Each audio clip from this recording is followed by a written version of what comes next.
यार इस पागल को क्या पता, इसने तो अपने पैर पर खुद ही कुल्हाड़ी मार दी है। ज़मीन में गड़ी बोतल का कहकर बकरा जाल में फंस गया है। बोतल तो मैं ही लेकर रहूँगा। जल्दी बताओ।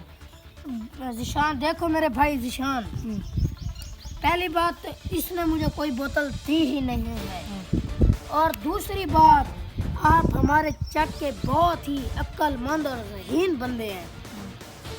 आप खुद ही सोचेंगे कि भला ज़मीन में भी गड़ी हुई बोतलें होती हैं। यार तुम्हारी बात तो सही है, जमीन में भला क्या कहाँ बोतलें मिलती हैं?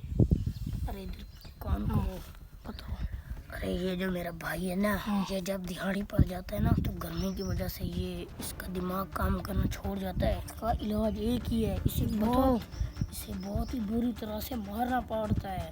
अगर ये फिर भी ना माने, चारपाई के साथ बांध कर फिर मारना पड़ता है। इसकी इतनी